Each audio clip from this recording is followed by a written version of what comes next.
A gente vai dar essa revisão aqui para a segunda P. A prova vai ser conteúdo acumulativo, né? E aí a gente vai falar um pouco das questões da primeira P, mas focando também no conteúdo programático da segunda P. E aí foi feito o pré-teste com vocês, aí vai ser realizada aqui a teoria, e após aí a gente vai ter o game valendo um ponto na prova prática. E também vai ajudar aí a gente no nosso trabalho dos encontros universitários. Então a gente já vai começar, ok? Qualquer dúvida é só falar aí no chat. Passagem, por favor. Iniciando aqui, é um tipo de pergunta que costuma ter na prova, em relação a um planejamento de caso clínico na disciplina de prótese espacial removível. Seria tipo um plano de tratamento por paciente. Costuma cair essas questões. E aí, as respostas se baseiam nas sessões clínicas, né, nas etapas clínicas. E aí nós podemos realizar o tratamento em 6 sessões clínicas. Na primeira sessão, nós temos uma avaliação do paciente, nós realizamos ali o diagnóstico do paciente, a história médica, o exame extraoral, intraoral, também observamos as condições orais do paciente, como já falado, né? Se necessário, a gente solicita radiografias e, principalmente, a gente busca ali as expectativas do paciente para saber como que ele chega na clínica. E, após todo esse procedimento, preenchimento da ficha, a gente pode realizar ali a moldagem de estudo para obter o modelo de estudo, ou os modelos de estudo, no caso. Numa segunda sessão clínica, após a análise desses modelos de estudos, a gente pode ali traçar o plano de tratamento para o paciente, e aí passamos para o paciente o nosso diagnóstico e prognóstico do caso. Se vai ser um caso mais complexo ou de fácil conclusão. Após isso, a gente já pode passar ali para a parte prática, que seriam os procedimentos. Sejam eles, por exemplo, para de boca, exodontia, se necessário realizar uma raspagem, encaminhar para endodontia, coisas desse tipo. Como vocês já estão aí no fim da clínica, né? Já sabem como funciona. E após esse preparo de boca, caso possível, nós realizamos a moldagem ali de trabalho para obter o modelo de trabalho. Enviamos já esse modelo de trabalho para o laboratório e realizamos ali um pré-registro intermaxilar. Na terceira sessão clínica, o laboratório reenvia para a gente a prova, o metal, né? E realizamos a prova metálica. Nós realizamos também o registro intermaxilar, por completo agora, realizando esse registro intermaxilar por meio da montagem em articulador semi-ajustável. E aí, novamente, reenviamos para o laboratório. E na quarta sessão clínica, nós realizamos a prova dos dentes em cera e a escolha de cor da gengiva da nossa prótese removível. Na quinta sessão, já recebemos a prótese, e aí nós realizamos a instalação da prótese e observamos se ela está bem adaptada, principalmente a base, né, a cela, e checamos ali também a oclusão. Fazemos, se necessário, os ajustes da base e da oclusão, dos dentes, no caso. Por fim, nós damos as orientações ao paciente em relação à higiene e manutenção da prótese. E aí, numa pós-sessão clínica, na sexta, nós realizamos ali um controle imediato, perguntamos ao paciente como está a adaptação junto à prótese, e caso necessário, quase sempre precisa, né, fazemos um refinamento dos ajustes. E aí concluímos o nosso caso. Então, é importante vocês deixarem em mente que é uma possível pergunta de prova, toda essa etapa clínica. Pode passar aí, gente. Agora eu vou dar continuidade à fala do Romanique. Peço que vocês me avisem se cortar, se cair, porque pode acontecer, tô aqui no 4G. Mas também gostaria de dizer que o planejamento é o principal assunto da prova, né? Vocês vão ver que a maioria dos conteúdos que vai ser repetido, né? Já que acredito que todos já sabem que vai ser acumulativa a prova, né? A maioria dos conteúdos que vão aparecer novamente são conteúdos relacionados ao planejamento. De que forma aquilo vai influenciar no seu planejamento. E vale ressaltar também que o planejamento não existe um caminho único, né? Pode ser que vocês mesmos fiquem livres, né? Fiquem livres para complementar aqui a nossa posição no planejamento, porque existem várias formas de fazer. Esse exemplo que eu vou mostrar para um planejamento de classe 1 foi de uma questão extraída, né, daquele caderno de planejamento que vocês fizeram nas práticas, né, em sala, junto com a professora também, tirando dúvidas. Então, pode ser que vocês tenham feito uma maneira diferente dessa que eu vou colocar aqui. E nenhuma das duas vai estar errada. Isso apenas tranquiliza a gente, né, na hora da prova. Não é necessário fazer do jeitinho que os professores esperam, desde que esteja correto, eles vão aceitar, você vai ganhar o ponto, né? Então, para a classe 1, o primeiro passo que a gente vai tomar aqui, a primeira coisa é identificar a arcada. Todos podemos observar que esse símbolozinho, né, do meio aí da linha média indica o forame incisivo, né, essa risquinha, e, portanto, é a maxila e não a mandíbula, já para você se nortear e decidir qual conector você vai selecionar, né, qual conector maior, e aí, a partir disso, você vai continuar. Segundo passo, você determinar a classificação, para você não se confundir no meio da questão e, às vezes, faz parte da questão você responder logo a classificação. O professor Marcelo, às vezes, tira pontos se o aluno errar na classificação, porque significa que ele não está apto para o planejamento, que é um passo subsequente. Beleza, então esse aqui a gente tá vendo, tá bem claro, né, que é uma classe 1, extremo livre bilateral. Tem um lado maior, um lado menor, né, realmente nessa de espaço protético, né? E aí, vamos ganhar o nosso 0,1 fazendo o desenho da célula. O desenho da célula que a gente faz é o desenho da célula metálica, não é o desenho da célula de resina acrílica. E por isso ela só precisa ir até o primeiro molar. Qual é o objetivo disso? Diminuir o braço de alavanca, diminuir a força excessiva, né, que vai ser gerada ali, o movimento excessivo devido a esse braço de alavanca muito grande. E quando é que a gente vai descumprir essa regra de só até o primeiro molar? Quando o paciente possuir o antagonista. Se ele tem o segundo molar inferior, você é obrigado a colocar um segundo molar superior ali de dente artificial, porque você precisa impedir a extrusão daquele dente, né? Um dos objetivos da reabilitação é impedir a movimentação e extrusão dos outros dentes remanescentes. Então, tudo bem, desenhamos a célula, já ganhamos ali 0,1. Vamos agora para a seleção dos dentes pilares. Quando a gente tem um espaço protético, sempre é necessário que o dente vizinho ao espaço protético, ele seja um pilar direto. E os outros pilares, a gente vai fazer um desenho, né, um cálculo aqui para saber onde é que a gente vai colocar o pilar indireto. Então, os pilares diretos aqui vai ser esse incisivo lateral, né, e esse segundo pré, já vão ser os pilares diretos. Isso. E aí a gente vai escolher para eles um grampo, né? Alguém gostaria de dizer que grampo a gente vai, que tipo de grampo a gente pode escolher para ele, já antecipando? De ação de ponta? Um grampo de ação de ponta, exatamente. De ação de ponta. Gente, falando aqui, ó, Gabriel. Referencial modificado e ação de ponta também. Pronto.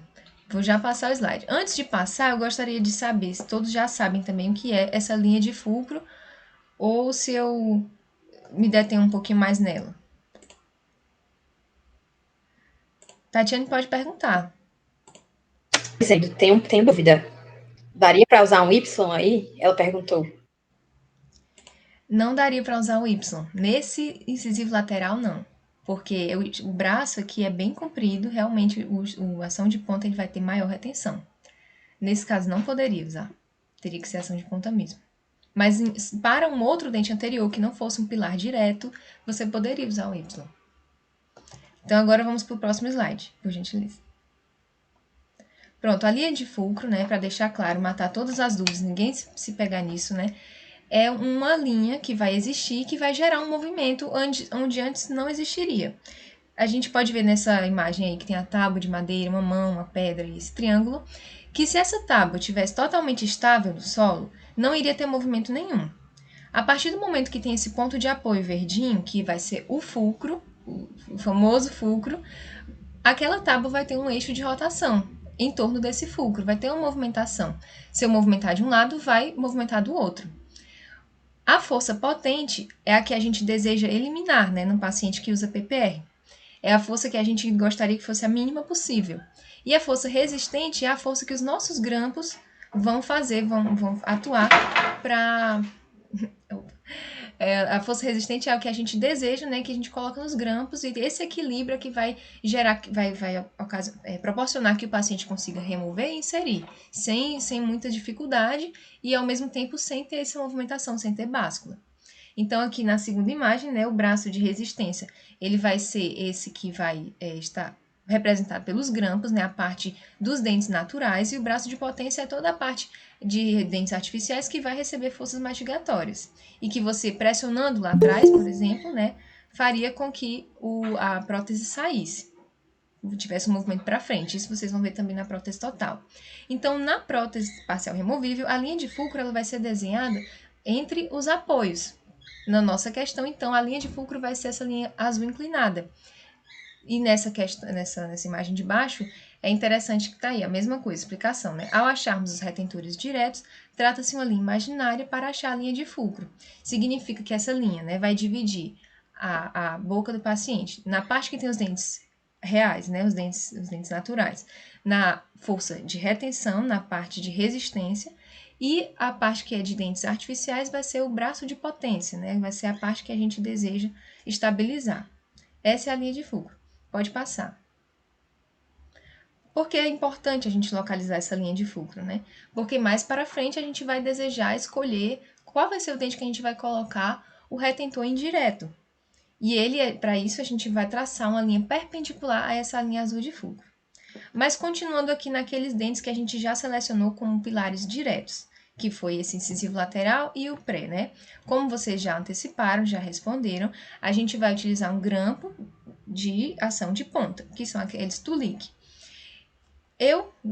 Claro, só utilizo mesmo para quase 100% dos casos o grampo I, o grampo T e o grampo U, quando eu quero usar uma ação de ponta. O I vai ser mais estético, o T vai ser para a maioria dos casos, quando não é bem anterior assim, vai ser o T. E quando for um dente molar, né, um molar, primeiro molar, aí eu não vou usar um I, porque ele é muito fininho, eu vou usar o U, que tem aqueles, é como se fosse um I duplo, né? Então, eu sempre só uso esses três, o L e o C eu quase nunca utilizo. Para o dente anterior, né, o nicho vai ser confeccionado, o nicho e o apoio, né, vão ser colocados no símbolo. E para o premolar, o segundo pré aqui, nós vamos colocar o apoio na mesial. Isso é uma regra. Sempre que for uma classe 1, né, um extremo livre, se for um dente posterior, o apoio vai ser na mesial. Se for um dente anterior, vai ser no símbolo de qualquer forma, né? Não daria para ser na mesial, na distal do símbolo, vai ser nele todo.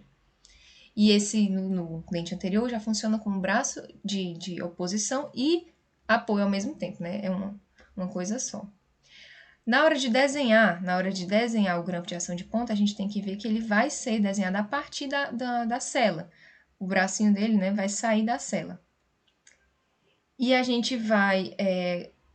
o objetivo de a gente colocar esse apoio na mesial do pilar direto, no caso do pré aqui, vai ser de neutralizar a inclinação do dente, transmitir as forças no sentido axial daquele dente, né, não gerar nele uma sobrecarga, uma doença periodontal, uma reabsorção vertical, e também não comprimir a gengiva, porque a gente sabe que o suporte, né, o suporte vai ter esse objetivo justamente de contrapor essa força no sentido gengival, né, nessa compressão. Então, o apoio, como sempre, o apoio tem essa função de suporte.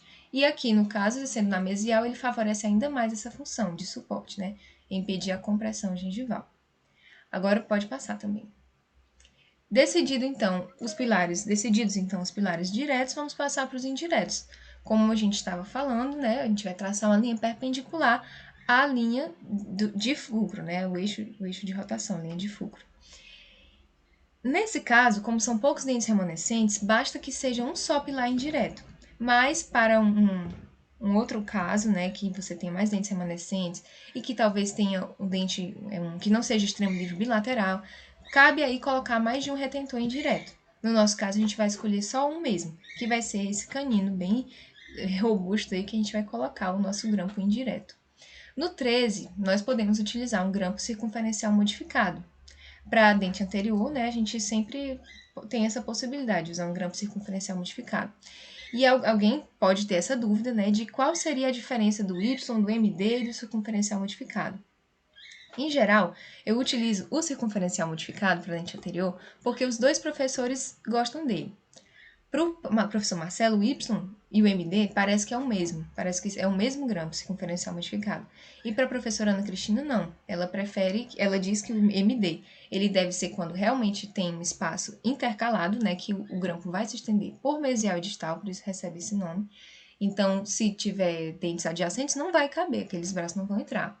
E o Y, né, ela diz que tem menos retenção, ele não é tão retentivo. Então, vamos apostar aqui no circunferencial modificado.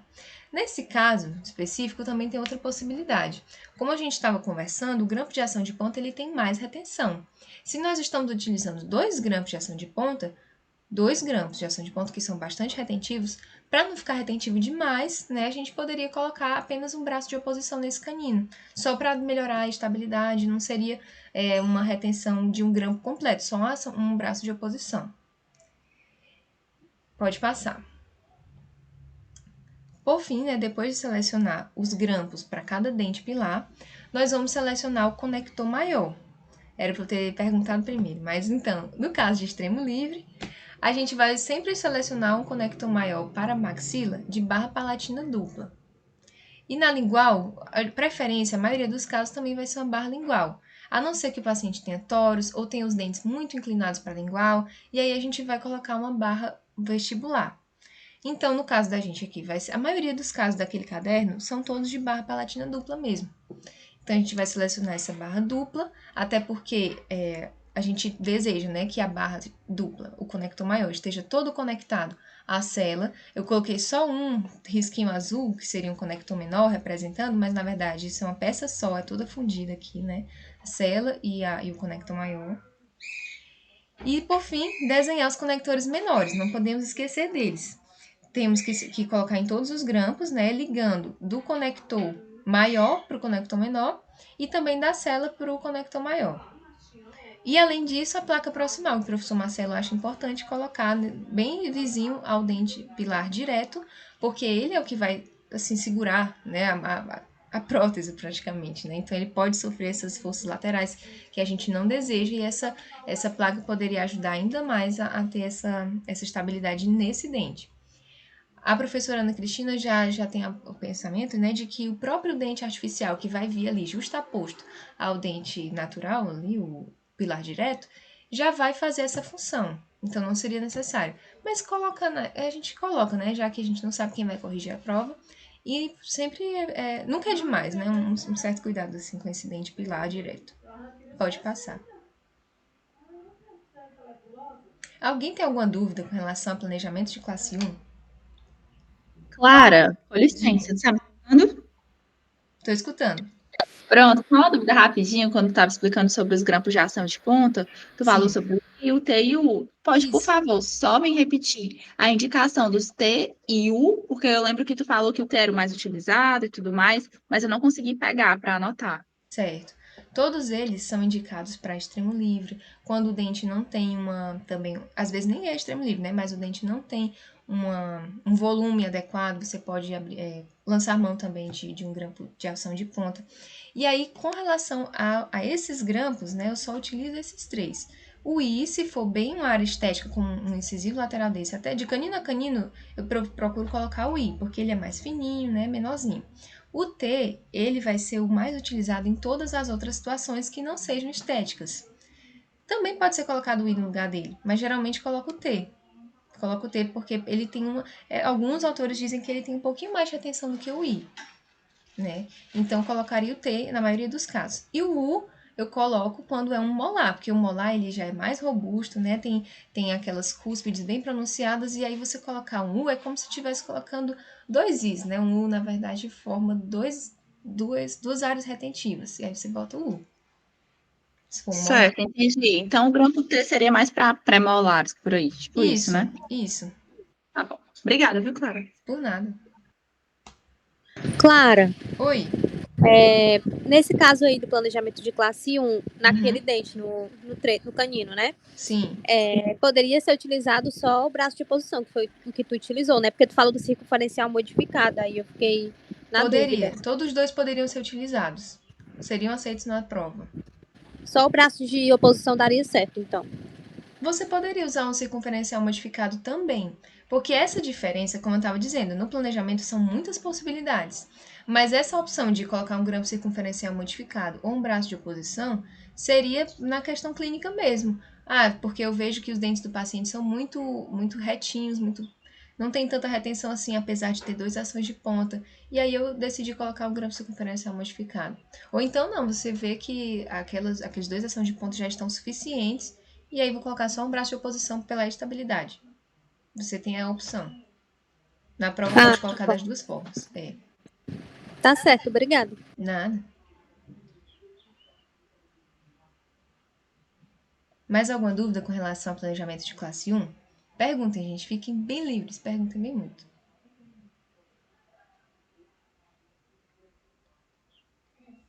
Então, pronto. Podemos prosseguir.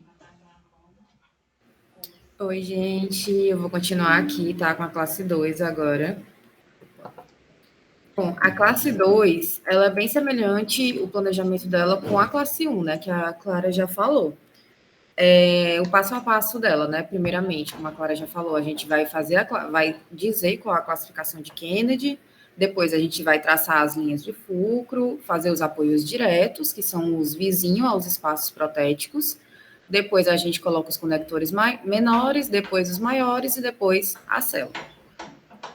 Aí eu trouxe aqui esse exemplo bem ilustrativo, né? Só lembrando, né, que das mesmas características da classe 1, os apoios diretos, eles vão ficar na mesial do dente pilar, né, que é vizinho ao espaço protético. A gente tem que traçar essa linha de fulcro aqui, que a Clara já explicou muito bem, que é a linha da qual a peça vai tender a rotacionar. E aí, no centro da linha de fulcro, não dá para ver muito bem nessa imagem, mas tem aqui traçado também o perpendicularzinho, que seria nesse dente aqui, no canino. E aí, depois a gente vai para o retentor direto, que é o grampo nos dentes pilares, depois esses retentores indiretos, e depois os conectores menores e maiores, né? E aí, nesse caso, aqui é uma classe 2, sem nenhuma modificação, né? Porque ela só tem um espaço amplo aqui, protético, unilateral. E aí, aqui, como a Clara falou também, não tem um jeito certo, assim, você tem vários jeitos que você pode fazer que o professor vai considerar certo. Então, aqui, eu tracei a linha de fulcro e vi onde eu poderia colocar um retentor indireto, que seria nesse canino. Ou no pré, né? Aqui, no caso, ele botou no pré. Aí, aqui, eu coloquei, né, nesse exemplo. Aqui, nesse daqui, como está a visão ao espaço protético amplo, colocaria um grampo ação de ponta. Por exemplo, como é um canino, poderia ser um I, né, se você quiser uma coisa mais estética, como a Clarinha também já falou, ou então mesmo um T. E aqui, nesses outros dois, que seriam, né, não adianta a gente só colocar grampo aqui e não deixar nenhum grampo aqui atrás, porque ela tem que ter algum suporte aqui atrás. E aí a gente poderia colocar o geminado, né, que seria nesses 2 molares aqui, na distal desse daqui e na mesial do segundo molar. E aí aqui a gente poderia colocar, né, o retentor indireto, que poderia ser poderia ser o mais estético também, né, por ser um dente mais anterior. E aí depois a gente vai para o conector menor, né, que são esses daqui, que vai se unir ao conector maior.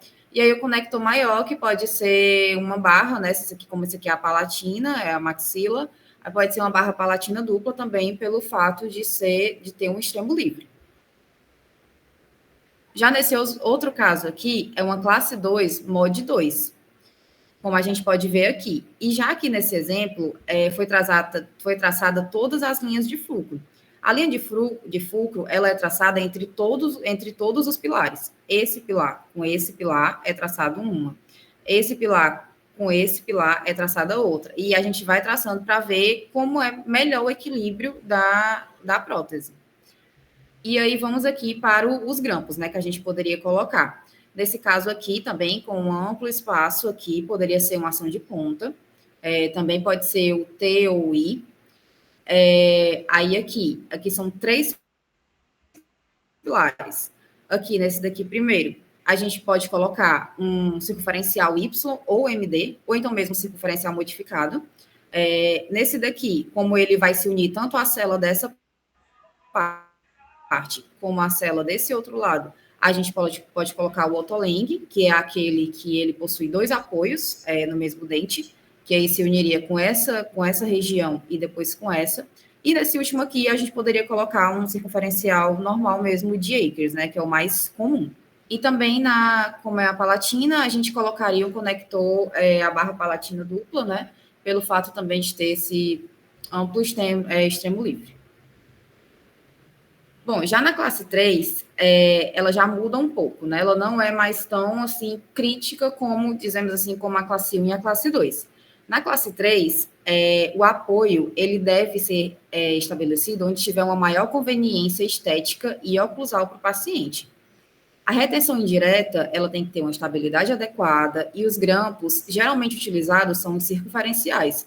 Lá, quando a gente tinha grandes extremos livres, né, grandes espaços edêntulos, a gente usava mais os de ação de ponta para ter mais retenção, né? Já que os circunferenciais podem ser mais utilizados. Na retenção indireta, geralmente não tem necessidade. Por quê? Porque a retenção indireta, ela tenta dar uma maior retenção à prótese, nos casos em que tem poucos dentes. Já como na classe 3, geralmente, ela não tem, assim, tanto uma falta de dentes, a gente geralmente não precisa, mas tem casos também em classe 3 amplas, né, que é uma grande falta de dentes que a gente pode utilizar. O conector menor, ele é contíguo ao espaço protético, ele pode ser interproximal ou lingual, e o conector maior, os mais utilizados, né, na maxila são o em forma de U, e na mandíbula, a barra lingual. E a base, aqui, né, para a base da confecção, não há necessidade tanto da moldagem funcional como há essa necessidade da classe 1 e classe 2. E aqui eu trouxe, né, um exemplo também do planejamento de uma classe 3. Esse exemplo aqui, ela é a classe 3, mode 2. Classe 3, um espaço, aí classe 3, aí modificação 1, modificação 2. E aí, aqui, primeiro a gente vai traçar os apoios, né? A gente coloca o apoio na mesial, apoio na mesial, apoio na mesial. Esse daqui a gente coloca nos dois, né? Porque a gente vai usar o ortolene. E aqui na mesial. Primeiro nesse daqui, nesses dois últimos. A gente, na verdade, vamos começar pelo anterior. Aqui, tem um espaço até relativamente amplo aqui, entendeu? Então, aqui a gente pode usar um circunferencial, pode usar o Y, pode usar o MD. Porém, a gente pode também, se você quiser usar uma ação de ponta, como eu falei anteriormente, você pode usar. Não vai estar errado. Por quê? Porque aqui tem um amplo espaço protético, tem uma ampla falta de dentes. E o ação de ponta, ele vai dar mais retenção para a prótese. Então, ele poderia, sim, ser utilizado. E aqui, nesse último, a gente pode usar um circunferencial comum, o Akers. E já aqui, nesse daqui, a gente usa mesmo o circunferencial modificado. Por quê? Porque ele não tem um espaço amplo, né? Ele não necessita, assim, de uma ação de ponta. Então, a gente pode usar mesmo o Y aqui. E aqui nesse pré também a gente pode usar o otoleng, que é o que tem os dois apoios, na mesial e na distal. E aqui no posterior também a gente pode utilizar o tipo Akers. Pronto. Vocês têm alguma dúvida dessa parte de classe 2 e classe 3?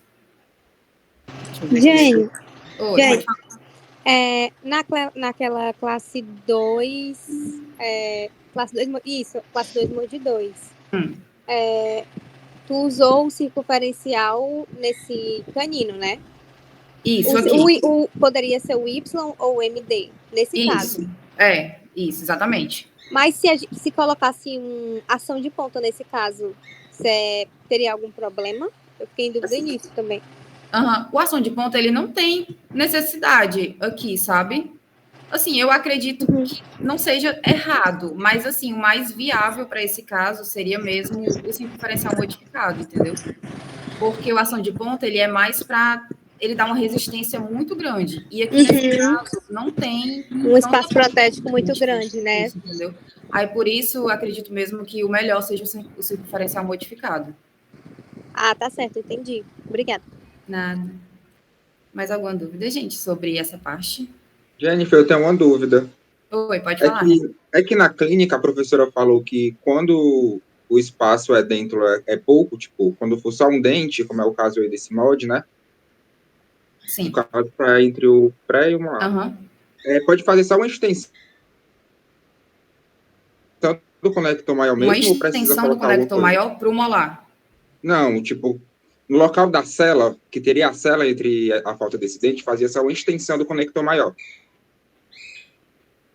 Eu não sei te dizer, se os meninos souberem.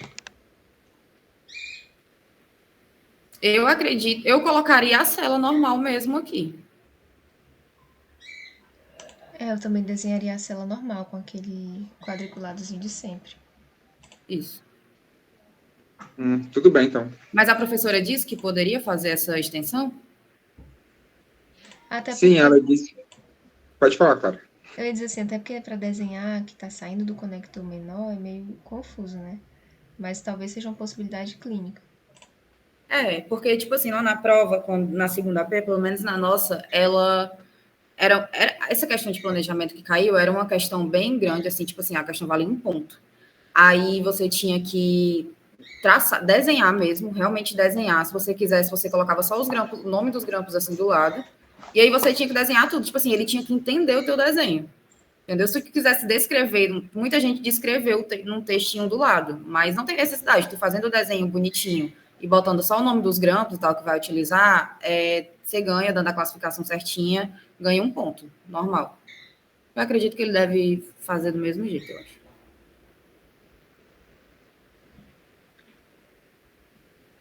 Tudo ok, gente? Mais alguma dúvida?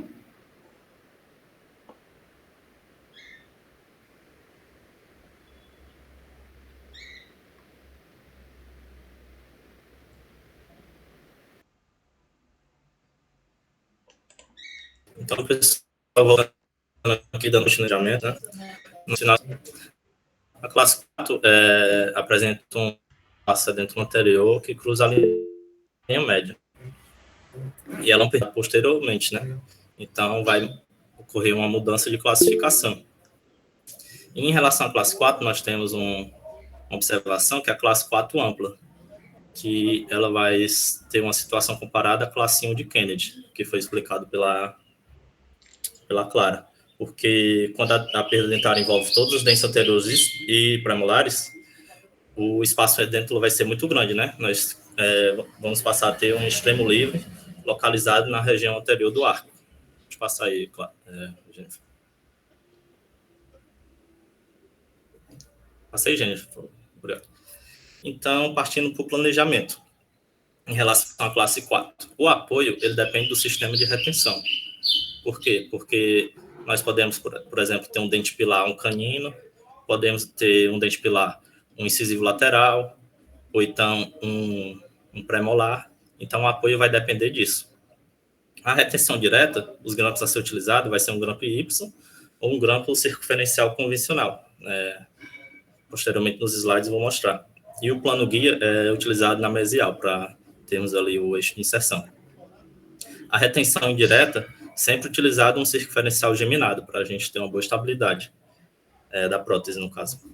O conector menor, ele pode ser contíguo ao espaço protético, que é, no caso, quando a gente bota assim, ao lado da cela, né?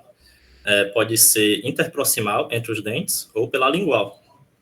E o conector maior, na maxila, ele vai ser em forma de U, nesses casos de classe 4 sem ser classe ampla, ou barra lingual, na mandíbula, no caso. E, dependendo do espaço dentro, a gente tem a necessidade de moldagem funcional. Passa aí, gente, por favor. E o planejamento de uma classe 4 ampla. O apoio vai ser longe do espaço protético, como na classe 1, né? Seria na distal, no caso. A retenção direta é um grampo de ação de ponta. E a retenção indireta, se possível, são os grampos circunferenciais. Os conectores menores também, igual à classe 4, temos o contíguo ao espaço protético, o interproximal ou lingual. E o conector maior, na maxila, que vai cobrir toda a área do palato por conta do espaço protético de extremo livre anterior. E é necessário fazer a moldagem funcional. Eu acabei, mas é necessário. Pode passar aí. E aí temos 3 planejamentos aqui. Uma classe 4, em que os dentes pilares são os caninos. E aí aqui a gente usa um grampo MD. Por quê? Porque se a gente usar um grampo de ação de ponta, não vai ser estético. Vocês vocês entendem que o apoio teria que ser na mesial, passaria ali por toda aquela região vestibular e pararia ali na distal da região vestibular do dente. Então, não ficaria estético. Então, a gente usa aqui um grampo em Y, ele é menos retentivo, mas pode ser utilizado, com apoio na distal. E nesses casos de caninos, a gente faz a pré-molarização do canino. Eu acho que o Marcelo deve ter falado, principalmente para os alunos que ele acompanha, bastante dessa pré-molarização, porque aí a gente não teria que colocar o apoio no símbolo, viraria um pré-molar. E aí, como vai ser uma prótese dento-suportada, nós teremos uma boa estabilização da prótese, porque o braço de resistência vai ser maior que o braço de potência. Então, a gente coloca aqui um apoio indireto nos 2 molares posteriores, um grampo geminado, bilateralmente, e aí essa nossa prótese vai ser bem retentiva e bem estável. No segundo caso aqui, o dente pilar já seria no pré-molar e continuaria ali no canino. E aí a gente utilizaria no canino o grampo MD, por conta da questão estética, mas já no pré-molar utilizaríamos um grampo circunferencial simples, por conta de ser um espaço, o dente pilar está ao lado do espaço protético, e aí o apoio na mesial, é uma regra, né? Braço de retenção, braço de oposição. E para retenção indireta, longe da nossa linha de fruto, mas posteriormente, colocaríamos também um grampo duplo geminado. E, mais uma vez, uma prótese bem estável. E, por fim, aqui uma classe 4 ampla. Por regra, nós teríamos que utilizar uma grampação de ponta. E colocaremos aqui um braço de oposição. O apoio teria que ser na distal. E aí a gente aproveita, nesse caso, que para dar mais estabilização à nossa prótese, colocar um duplo geminado. Meio que um duplo geminado. A retenção dali do molar 27 e 17 seria a ação de ponta, né? E o braço de oposição, a gente só faz o desenhozinho.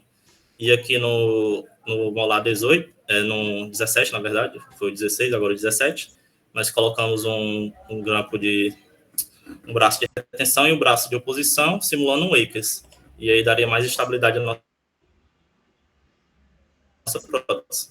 E o conector maior seria o chapeado palatino total. Pode passar aí. Acho que a parte está clara. Né? Agora, voltando para aquelas etapas, né? Essa etapa da prova da infraestrutura... Ei, Clara. Pois não. Posso falar uma coisa? É o seguinte. Diga. Eu tenho uma dúvida que, desde a primeira P, eu não consegui responder direito. Imagina que tem um espaço protético, por exemplo, que vem lá do primeiro molar, que tá ausente, assim, e ele vem até ele pega um dos incisivos, tipo, ele pega só o 11 e ele não pega o 21. Mas tem extremo livre ou não? Tipo uma classe 3 ampla. Isso. Seria uma classe 3 ou uma classe 4? Tipo, que ele só pega um dos incisivos, mas isso já seria... Não, se não cruzar a linha média, se pegar só um dos incisivos, né? Se não cruzar a linha média, é uma classe 3. A partir do momento que cruza a linha média, pega o incisivo dos 2 lados, aí já é uma classe 4. Ah, show. Obrigado, viu? Por nada. Agora, essa fase aqui da prova da infraestrutura metálica vai ser depois, né, que a gente já enviou o nosso modelo de trabalho para o laboratório, já fizemos aqueles preparos pré-protéticos e tudo mais, e agora nós vamos experimentar, né, tanto no modelo de trabalho, que volta para a gente, quanto no paciente. O que é que a gente vai observar nessa fase? A passividade, passividade dos conectores maiores e menores, não causam pressão. A gengiva, o rebordo, ele não deve receber essa compressão da estrutura metálica. Isso seria doloroso ao paciente, né? Talvez muito incômodo, e isso não é o nosso objetivo. Talvez fosse até prejudicial para a reabsorção óssea. Então, é interessante que a gente veja... Ixi, tem dizendo aqui que a nossa chamada termina em 10 minutos. Qualquer coisa a gente faz outra. Então, o objetivo é que seja um toque, né, um íntimo contato, mas não uma pressão. Segunda coisa que a gente vai observar, a adaptação dos apoios nos nichos. Porque muitas vezes, né, quando a gente vai transferir do modelo de estudo para a boca do paciente, pode ter alguma modificação daquilo que a gente observava, ou então na hora que o laboratório fez a fundição não ficou legal, contraiu o modelo, alguma coisa aconteceu e o apoio e o nicho não estão se adaptando muito bem. E aí gera uma interferência oclusal. O paciente que deveria morder normalmente, como antes, né, no seu MIH, agora ele vai ter uma interferência, vai ficar mordendo em cima do apoio. Isso não pode acontecer. Então, a gente provavelmente iria fazer um aumento, né, do nicho, ou então mandar de volta para o laboratório, porque essa região do metal, ela não é flexível. A única parte do metal que a gente pode mexer sem broca, né, só com o alicate 139, alguém sabe qual é? Repetindo, qual é a única parte, né, da estrutura metálica inteira que a gente pode mexer, alterar, né, melhorar, apertar, afrouxar, só com o alicate 139? Retenção, o braço de retenção. Isso, é a extremidade do braço de retenção. É a única parte da liga da liga metálica, né, que vai ser flexível e a gente vai poder ajustar. Então, no caso dos apoios, eles não podem ser modificados. Ou a gente manda de volta para o laboratório ou a gente amplia o nicho, num caso como esse, né? Outra coisa que a gente vai observar é o eixo de inserção adequado. O paciente ele deve conseguir com as próprias mãos, sozinho, né, inserir e remover a prótese. Se esse eixo não estiver adequado, esse eixo de inserção, pode ser que a gente não tenha feito corretamente lá na hora do modelo de trabalho, né? Não tenhamos feito o recorte, ou então no paciente, né? O recorte das paredes, dos planos guias, né? Das paredes proximais do espaço protético, vizinhas ao espaço protético, que devem ser paralelas entre si. Outra coisa que a gente vai observar, 4, a localização das extremidades do grampo. Em que local deve estar a extremidade do braço de retenção? Vestibular. Na vestibular e abaixo da linha do equador protético. Se tiver acima, ele vai estar numa área expulsiva e não vai estar servindo de retenção de nada. E já o braço de oposição, ele deve estar preferencialmente na lingual e também deve ser acima do equador protético, acima, porque ele não pode fazer pressão sobre o dente, ele não tem essa flexibilidade, né? Então, precisa estar acima, numa área expulsiva mesmo. Bruna, você que falou do braço de retenção na vestibular, você acha que sempre deve ser na vestibular ou deve ter alguma exceção?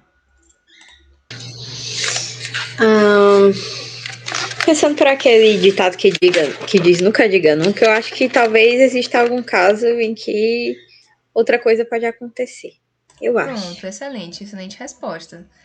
Na verdade, né, a gente coloca o braço de retenção abaixo do equador protético, porque geralmente na vestibular, a vestibular geralmente vai ser mais volumosa, então vai ser melhor para o nosso braço de retenção. Ele vai ter um obstáculo maior para vencer na hora da retirada, né? Que seria o volume ali, a convexidade da vestibular. Mas às vezes o paciente não tem isso, né? Ele tem um dente muito magrinho na vestibular e a lingual ou palatina seria mais favorável. Então a gente poderia fazer o contrário. Não existe essa proibição. Mas pela natureza, geralmente a gente coloca na vestibular mesmo. Então, agora passando para os materiais que a gente vai utilizar no ajuste e polimento. Primeiramente, né, a gente vai perguntar ao paciente se ele está sentindo algo incômodo, se ele sente a mordida dele estranha, diferente. Pode até ser normal, né, que ele sinta isso no início. E às vezes ele pode conseguir apontar facilmente, não, ó, tá doendo bem aqui, tá empurrando meu dente, tá apertando, tá machucando minha gengiva, porque às vezes outro ponto importante dos apoios, né, e dos nichos, é que eles vão travar o movimento de inserção, ou seja, tem função de suporte, né? Travar o movimento da inserção. Se não existisse o apoio no nicho, na hora que o paciente inserisse aquela prótese, o grampo, né, ou então o braço de retenção, ele poderia descer tanto que ia machucar a gengiva, a cervical descer mais do que passando da cervical do dente. E isso daí iria incomodar bastante, né? Então, no caso, a gente conferindo todos esses 4 passos, a gente vai passar para os ajustes. O paciente pode perceber ou não.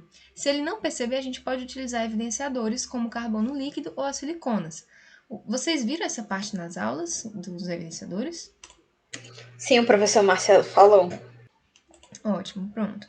Os dois vão ter um princípio bem semelhante, né? Você vai colocar esse material sobre a prótese e vai inserir. Onde aquele material tiver falho, ou tenha rasgado, né, ou tenha sido raspado, é porque o contato está forte demais. E ali é que você vai passar o seu material para ajustar, né, de desgaste. Então, a gente pode utilizar as pedras montadas e a broca transmetal para o corte de metal. Essas pedras são aquelas que vêm no kit de prótese, né? Algumas vêm no kit de prótese, aquele completo, né? Aquele da embalagem laranjinha. E também a broca transmetal, ela vem avulsa, né? Ela é uma broca normal, de tamanho pequeno, para alta rotação mesmo. Muito útil, né? Inclusive, se você for fazer uma fixa de metalocerâmica, também vai ser muito importante. Aí você pode utilizar também o disco de carborundo para cortar a ponta dos grampos que esteja assim exagerado, né, que estejam sobrando. As pontas carbide, né, também para o corte de acrílico. Pode ser também a Maxi-Cut, Mini-Cut, mas aqui na verdade não entra na prova da infraestrutura metálica, né, já mais para frente. E se envolver os dois arcos, você pode ajustar primeiro o superior e depois o inferior. Quando você passou por todas essas conferências, né, conferiu tudo, tá tudo ok, verificou tudo, você vai fazer o registro de mordida. Geralmente isso vem junto, né? O laboratório já manda com a cera por cima, a cera fazendo ali o papel dos dentes. E qual é o objetivo desse registro, né? Você ter uma noção do que seria a DVO do paciente, você pedir para ele fazer movimentos também excursivos, né? E guiar a montagem no laboratório dos dentes artificiais. Você vai traçar a linha média, traçar a linha dos caninos, se for necessário, né? Isso é mais também na prótese total, que não tem nenhuma referência. Mas nos dentes, na PPR, como tem alguns dentes naturais, você vai se guiando ali também. E poder intercuspidar os dentes da maneira mais adequada, né? Esse é o objetivo do registro. Pode passar. Uma pergunta, né? Todos utilizaram o articulador semi-ajustável ou não? Usamos. Ah, legal, legal. Porque tem alguns casos, né, que são poucos dentes para substituir, que não é necessário, né? Pode pular essa etapa. Só um dentinho, por exemplo. Mas a maioria das vezes a gente precisa utilizar. Alguma dúvida sobre a prova da infraestrutura metálica e o registro?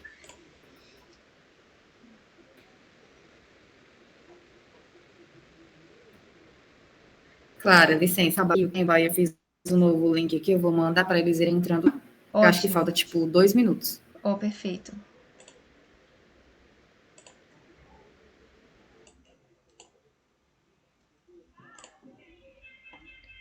Então, tchau, gente. Vamos migrar.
Pode passar, Visage. Eu acho que todos já chegaram.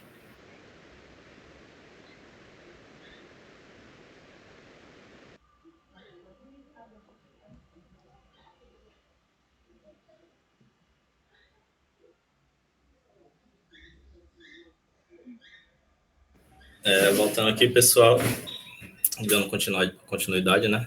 Vou falar um pouco sobre os procedimentos de reajuste e PPR provisória. Após instalar ali a PPR, né? Após a gente recebermos a PPR com os dentes e a cela, acho que muitos de vocês fizeram isso, a gente faz ali meio que um ajuste oclusal na PPR, a fim de identificar contatos prematuros, a fim de identificar também se tem algo pontiagudo ali na célula da prótese, algo que incomoda o paciente, seria ali um ajuste inicial.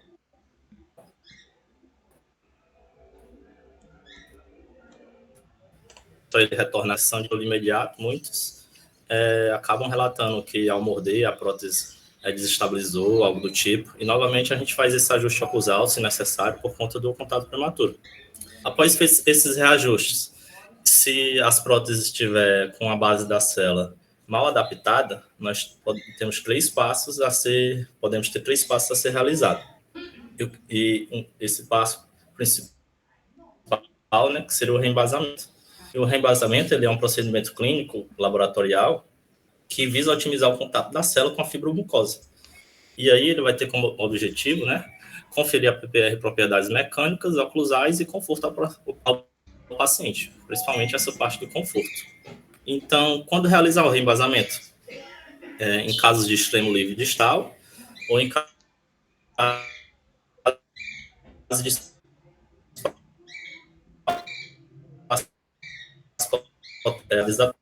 da célula desadaptada no espacial removível. Que o osso ele não suporta força intermitente. Então, se a gente tiver ali um antagonista batendo com os dentes da nossa prótese, ele vai acabar ocasionando uma reabsorção óssea. Então, para evitar isso, nós temos 3 tipos de reembasamento. Temos o imediato, o mediato e o de reconstrução. Pode passar, Jennifer, por favor. E aí, explicando cada um direitinho. O imediato, ele é utilizado quando temos uma mínima desadaptação da célula à fibromucosa. E aí vai ser um procedimento de reembasamento feito na clínica. E aí a gente faz a adição de resina acrílica à base da célula no consultório. E aí até a base da célula ficar adaptada na fibromucosa do paciente. E vale ressaltar que a estrutura metálica deve estar em bom estado. Tanto a estrutura como o dente. Os dentes artificiais, no caso. O reembasamento imediato, ele é utilizado quando temos uma desadaptação da célula moderada, da base da célula, e aí vai ser necessária uma reacrilização da base da célula no laboratório. E aí, quais são os procedimentos clínicos realizados antes de enviar a PPR de volta ao laboratório? Nós desgastamos a base da célula da PPR, fazemos a remoldagem com pasta OZE, zinco enólico, ou com elastômetro, na técnica da boca fechada sem compressão. E os dentes e estruturas metálicas também têm que estar em bom estado. E, por fim, um reembasamento mais crítico seria quando tanto a estrutura metálica como os dentes artificiais, com a base da célula estão desadaptadas, e aí causando uma alteração severa na oclusão. Nós fazemos a remoção. Na verdade, a estrutura metálica está em bom estado, mas os dentes artificiais e a célula não estão perfeitos, eles não estão em bom estado. E aí nós temos que fazer a remoção dos dentes e da célula. Nós refazemos a pasta acrílica sobre a área dentro do modelo. Nós refazemos um novo plano de cera sobre a célula acrílica. E aí fazemos uma nova remontagem dos dentes, mais uma nova acrilização. A estrutura metálica deve estar em bom estado. Quando a estrutura metálica não está em bom estado, é aí que nós temos que fazer uma nova PPR. Desculpem.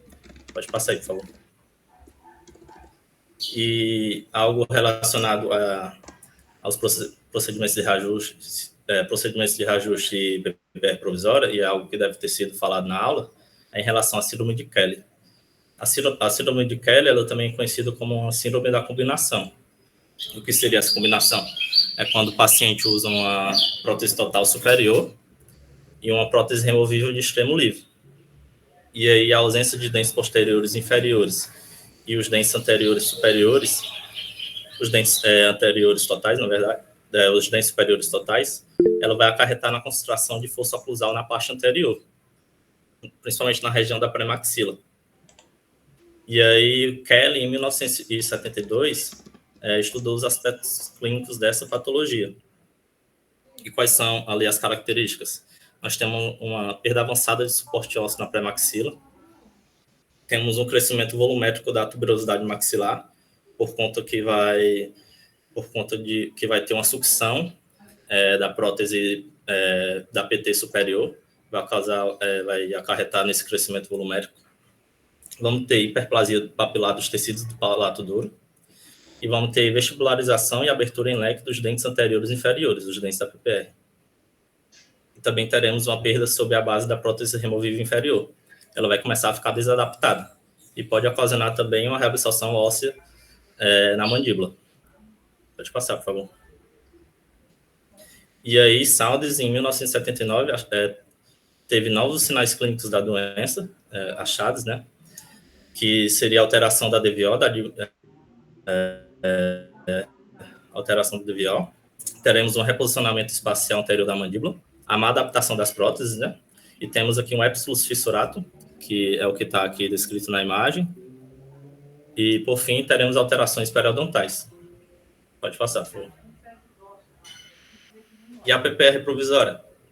As próteses provisórias, elas podem ser indicadas como uma parte do tratamento total. E é importante salientar aos pacientes que elas são de uso temporário, porque às vezes nós fazemos ali algo provisório e o paciente já fica satisfeito.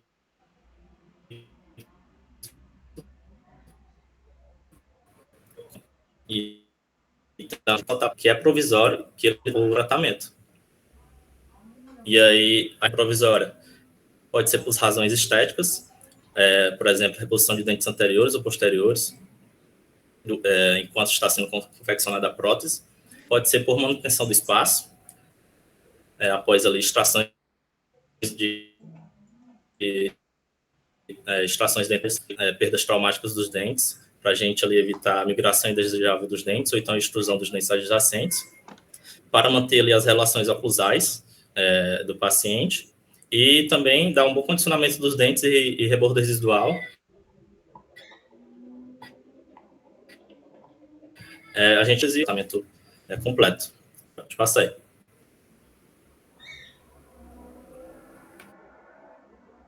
Bom, gente, para fechar aqui nossa partezinha da revisão, eu vou falar sobre a instalação e o controle da PPR, né? Algumas orientações, né, que a gente deve dar quando entregar a PPR ao paciente. A gente deve falar que a inserção e a remoção da prótese, ela deve ser feita com as duas mãos, utilizando os indicadores e os polegares, e não somente só com uma mão. Quando a gente vai inserir, né, para aplicar uma pressão no assentamento e para remover, aplica essa pressão inversa, né, tirando ao contrário dessa pressão de assentamento, a gente deve evitar, falar para o paciente, né, evitar ele inserir mordendo o aparelho protético, tipo assim, porque tem paciente que bota a PPR e aí no lugar de ir acomodando com os dedos, vai acomodando como se fosse mastigando, mordendo, né, ou pulindo, e isso pode acabar desgastando a prótese e não é bom. A gente deve orientar também que na mastigação a gente não deve protruir, o paciente não deve protruir a mandíbula, principalmente nos casos de classe 1, porque isso pode gerar uma maior tensão, né, nos extremos livres, e isso pode prejudicar também a melhor adaptação da prótese. E o cirurgião dentista, ele deve mostrar e fazer o paciente repetir esse procedimento de inserção e retirada da prótese até ele aprender. Agora, falando um pouco sobre a higiene da PPR, né, que é um dos passos muito importantes que nós devemos fazer, porque, enfim, é para manutenção daquela PPR, né.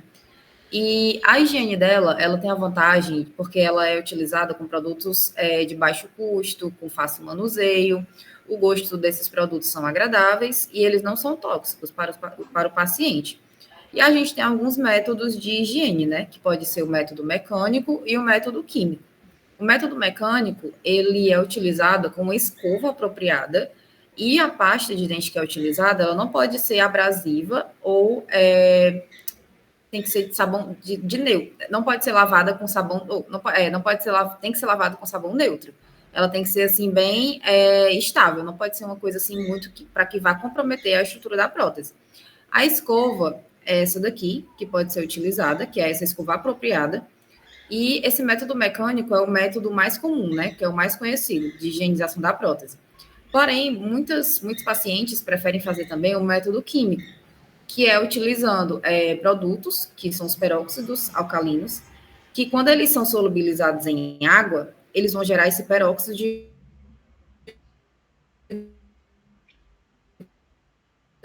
hidrogênio. O peróxido de hidrogênio, ele remover as manchas e ele tem a adequada da prótese. É muito importante, né, salientar para o paciente que ele não pode usar o hipocloreto de sódio, porque ele vai desgastar a estrutura da prótese e isso não pode ser utilizado. E quando o paciente for dormir, né, que ele tem que tirar a prótese, você pode indicar que ele pode deixar a prótese num copinho com água e uma colher de chá de vinagre de vinho branco durante a noite para que ela fique, né, nessa higienização adequada. Além disso, né, tem a associação do método químico com o mecânico, que é quando o paciente prefere utilizar os dois métodos. A escovação, ela deve ser feita com o dentifrício específico para as próteses, né, e a imersão em solução química, que tem esses estudos, né, essa forma de higiene mostrou-se mais com um efeito mais antimicrobiano ainda do que os dois separados. E aí, assim, eles não. A gente deve orientar os pacientes que não se deve usar instrumentos pontiagudos ou cortantes para limpar a prótese, por exemplo, faca, essas coisas não pode. Não deve utilizar também materiais que arranham a prótese, tipo, não pode esfregar a prótese com bombril, essas coisas, porque vai arranhar a prótese.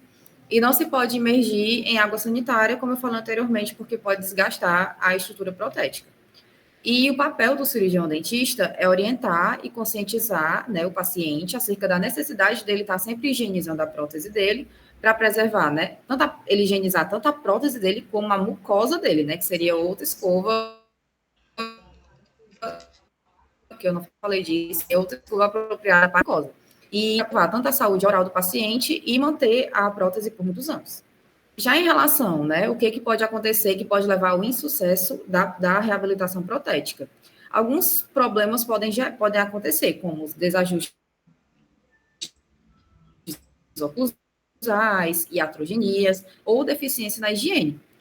O paciente, né, assim, quando ele recebe a prótese nos primeiros dias, ele pode sentir náuseas. Por quê? Porque um dos problemas, né, que pode estar causando essas náuseas pode ser um conector maior que está mal posicionado, pode ser que ele está pegando ali um pouco das estruturas que não devem ser comprometidas, ou pelo fato só de, por ele estar usando uma PPR nova, por ele nunca ter usado uma prótese, ele pode estranhar aquilo e é normal que ele tenha essas náuseas. Com o tempo, ele vai se acostumando. Além disso, o paciente pode ficar também mordendo a bochecha ou a língua.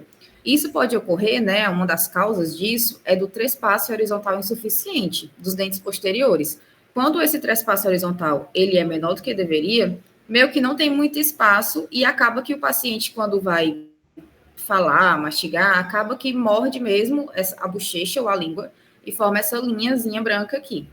Ou então, uma outra causa que pode ser também é quando o corredor bucal, que é essa área aqui na lateral, nessa área escura entre os dentes, quando o paciente mastiga, ele está mais vestibularizado. Como ele está mais vestibularizado, isso seria na etapa de colocação dos dentes, né? Se ele tiver mais vestibularizado, pode também deixar essa áreazinha menor e aí fazer com que o paciente fique mordendo com mais frequência a bochecha dele. E é isso, gente. Alguma dúvida? Deixa eu ver aqui o chat, peraí.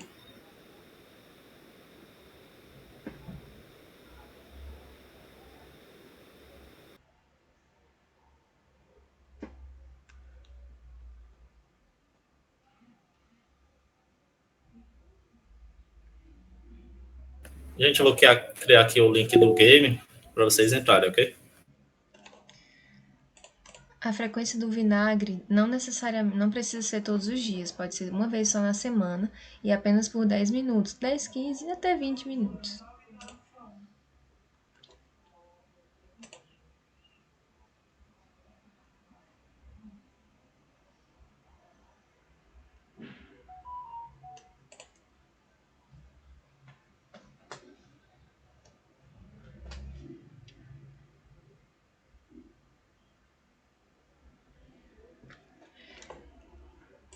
Gente, nós encerramos a monitoria, mas agora vocês vão participar de um game, né, um quiz. E esse é o game que vai valer a pontuação. Qualquer dúvida, nós compreendemos, né, que ninguém é robô, a internet pode cair, as coisas podem acontecer. Então não deixem de se comunicar com a gente. Não percam a esperança se a internet cair, tá? A gente vai ficar aqui online.